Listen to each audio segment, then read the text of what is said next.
Hello friends, welcome back to our channel. आज हम फिर निकल पड़े एक नई सफ़र की ओर, जिसकी शुरुआत हम करेंगे पुरानी दिल्ली के रेड फोर्ट से। तो दोस्तों, मैं 21 साल के बाद दिल्ली आई हूँ, तो मैं बहुत एक्साइटेड हूँ रेड फोर्ट को देखने के लिए। तो चलिए रेड फोर्ट को एक्सप्लोर करते हैं।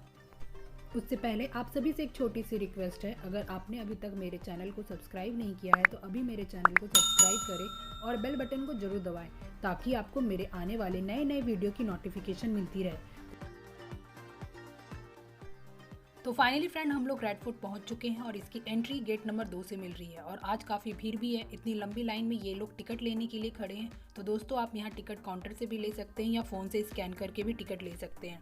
तो फ्रेंड्स, मैं आपको बताना चाहूँगी किले के अंदर म्यूजियम भी है, उसका टिकट आपको एक साथ बनाना पड़ेगा। दोनों का चार्ज आपको पड़ेगा 58 रुपीज़ पर हेड। ट्यूसडे टू संडे खुला रहता है, मंडे को बंद रहता है। सुबह 9:30 बजे से लेकर 4:30 बजे तक आप घूम सकते हैं। तो फ्रेंड्स, आप सामने जो देख रहे हैं ये है दिल्ली गेट।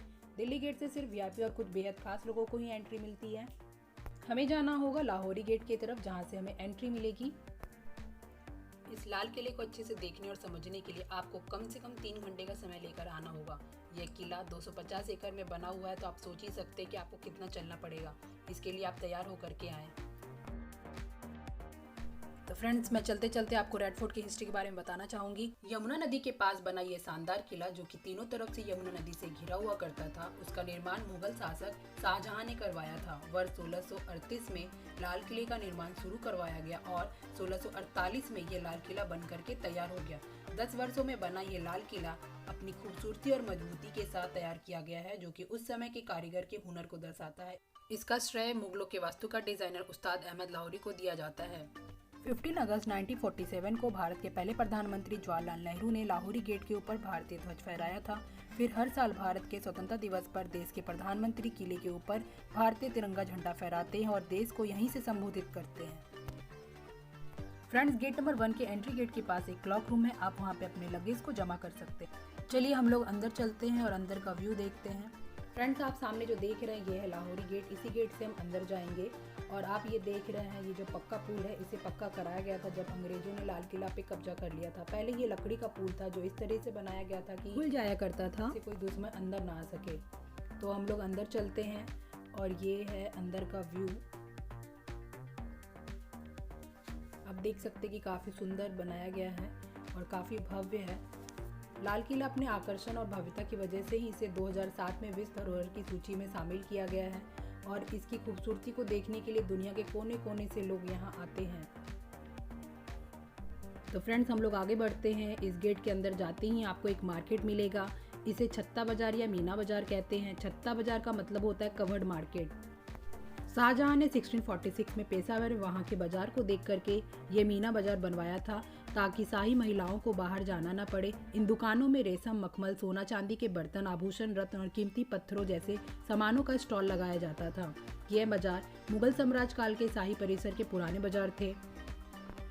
तो फ्रेंड्स, यहाँ पे आपको दोनों तरफ दुकानें मिलेगी। उस समय का मीना बाजार और आज का मीना बाजार काफ़ी अलग है।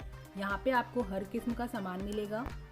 तो फ्रेंड्स, इन दुकानों में देश भर के कारीगरों द्वारा हैंडक्राफ्ट आइटम बेचा जाता है, जैसे कि कचवर्क, बैग, जूती, पश्मीना शॉल, आर्टिफिशियल ज्वेलरी, दीवार पे लगे प्लेट, क्रॉकरी और भी बहुत सारे कीमती सामान यहाँ बेचे जाते हैं। मैं आपको यही सजेस्ट करूँगी कि आप पहले रेड फोर्ट को पूरा घूम ले, लौटते समय यहाँ पे आकर के आप शॉपिंग करें।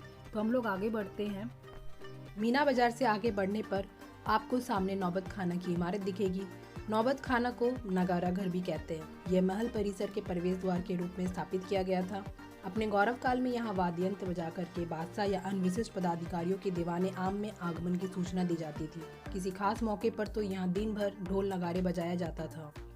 पहले इसी इमारत में म्यूजियम हुआ करता था, अभी म्यूजियम को दूसरी इमारत में शिफ्ट कर दिया गया है। लाल बालू पत्थर से बना यह आयताकार भवन पहले 3 मंजिले का हुआ करता था, लेकिन अभी 2 मंजिले का है।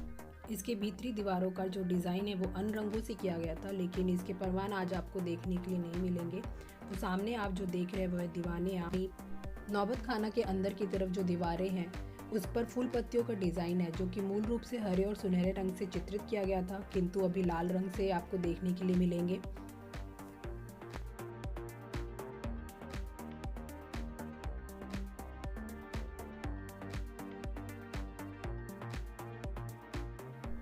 नौबत खाना से होते हुए हम लोग दीवाने आम की तरफ पहुंच रहे हैं। दीवाने आम में राजा यहाँ बैठकर आम जनता से मुलाकात करते थे, उनकी समस्याओं को सुनते थे और उन्हें हल भी करते थे, और राजा कई अहम फैसले यहीं से लिया करते थे। दीवाने आम जो कि लाल पत्थर से बना है, उस पर मूल रूप से संगमरमर के चूने का प्लास्टर किया गया था, जिससे ये संगमरमर जैसे दिखे, और इन पर शानदार सजावट भी की गई थी।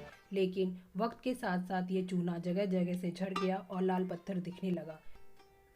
इसी इमारत में आपको विशाल सिंहासन देखने के लिए मिलेगा, जिसे तख्तेशाही कहा जाता है। संगमरमर तख्तेशाही की नक्काशी देखने लायक है। सिंहासन को अब एक ग्लास बॉक्स में रखा गया है। अंग्रेजों ने जब लाल किला पे कब्जा किया तो किले के बने कुछ इमारतों, बाग बगीचों को नष्ट कर दिया और महल की दीवारों में लगे कीमती पत्थर, गोल्ड, कॉपर और सिल्वर को निकाल करके यहाँ से लूट करके ले गए, जिसका अब कोई नामो निशान नहीं है। यहाँ तक कि शहंशाह के मयूर सिंहासन कोहिनूर हीरा को भी अंग्रेज यहाँ से लूट करके ले गए। कोहिनूर हीरा अब ब्रिटेन शासन के अधिकार में है। आज़ादी के फौरन बाद से कोहिनूर हीरा को भारत वापस लाने की कोशिश जारी है। भारतीय इतिहास कोहिनूर के बिना अधूरा है। तो फ्रेंड्स, इसी रास्ते से शहंशाह यमुना की सैर करने जाया करते थे। अभी यमुना नदी लाल किला से काफ़ी दूर चली गई है। फ्रेंड, आप सामने जो देख रहे हैं ये दीवाने खास है, सफ़ेद संगमरमर से बना हुआ है। यहाँ राजा अपने कुछ खास मंत्रिमंडल के साथ कई अहम फैसले पर जरूरी चर्चा करते थे। इस इमारतों की दीवारों में बहुमूल्य पत्थर, गोल्ड, कॉपर और सिल्वर लगे हुए थे, जिसे अंग्रेजों ने यहाँ से लूट करके ले गए। शहंशाह को आलीशान इमारतें बनवाने का तो शौक था ही। इस सब इमारतों के अलावा शहंशाह ने एक और नायाब चीज़ तैयार कराई थी, दुनिया का सबसे महंगा सिंहासन, तख्ते ताउस, जिसे मयूर सिंहासन भी कहा जाता है। दीवाने खास में ही मयूर सिंहासन को रखा गया था। तो फ्रेंड्स, ये है रंगमहल। रंगमहल को पैलेस ऑफ कलर्स के नाम से भी जाना जाता है। इस महल के बीचों बीच पानी का एक फव्वारा भी है, जो कमल के फूल के आकार से बना हुआ है। इस फव्वारे में यमुना नदी का पानी नहर के माध्यम से भरा जाता था। नहर को नहरे बहिसत के नाम से भी जाना जाता था। गर्मियों के दिनों में रंगमहल का तापमान काफी ठंडा होता था। रंगमहल में सिर्फ शहंशाह और रानियों के आने की अनुमति होती थी। इस महल की दीवारों तथा के ऊपर शीशे के छोटे छोटे टुकड़े जड़े हुए थे, जो कि प्रकाश को परावर्तित करके एक मनोहारी प्रभाव उत्पन्न करते थे।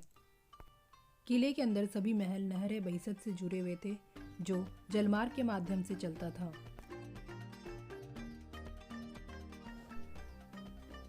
तो फ्रेंड्स, ये है मुमताज महल। शाहजहां ने इस महल का निर्माण अपनी प्रिय बेगम मुमताज के लिए बनवाया था। यह महल सफ़ेद संगमरमर से बना हुआ है। इस महल की दीवारों पे फूलों की सजावट को चित्रित किए गए थे। मुमताज महल जैनाना का हिस्सा था। अंग्रेजों के किले पे कब्जा करने के बाद इसे एक जेल शिविर के रूप में इस्तेमाल किया गया था।